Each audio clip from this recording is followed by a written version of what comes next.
Right, what's up, folks? Rich Fantasso with you, giving you the preview of tonight's Monday night game. The New England Patriots, 10-2, 6-0 on the road, travel to Miami to play the Dolphins, who are 5-7, 3-3 at home.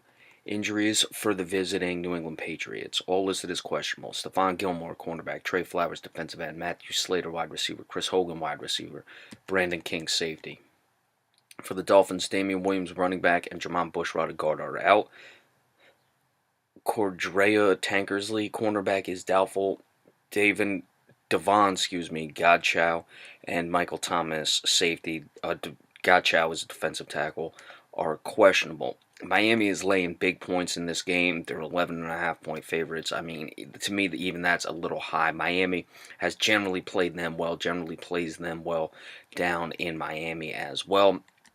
New England's probably really looking forward to that. We've had terrible weather in the Northeast, and I mean, Boston is even more northeast of where I am, and it generally gets pretty nasty up there, so they get to travel down to Miami with all that's going on here. So they're probably excited about that. Tom Brady has really come on, 26 touchdowns to 4 interceptions. Jay Cutler has just not been good enough. He's probably been better than you would have to say.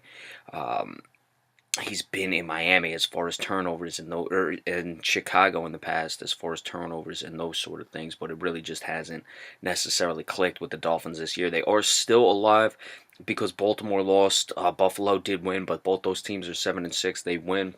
They're only a game behind those teams. I believe they play the Buffalo Bills at least one more time. So those are things that if they can get the victory tonight, somehow they'll be in it.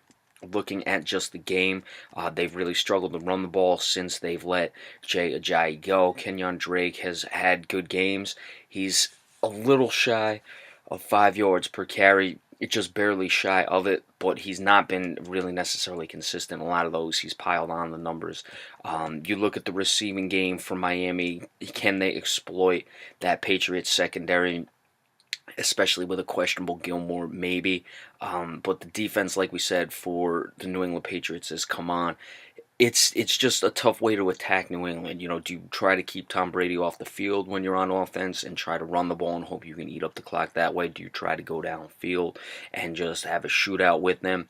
I don't know. I don't really worry about Miami's offense. To me, they're going to get enough points. I don't see the defense really being able to do enough. That defensive line is fairly underrated for the Dolphins, so they should be able to get some pressure, maybe limit the run for the Patriots. But in the end, Tom Brady is simply just too good when he has the ball in his hands. He can just distribute and do basically whatever he wants, and he's going to do that in that game. In this game tonight, that is. And I see Miami coming away. Or excuse me, I see New England coming away with a 31-20 victory over the Miami Dolphins tonight on Monday Night Football. All right, we'll be back in just a few minutes to give you the weekly NBA report. Stay tuned for that. And remember, we appreciate all subscriptions. Thank you.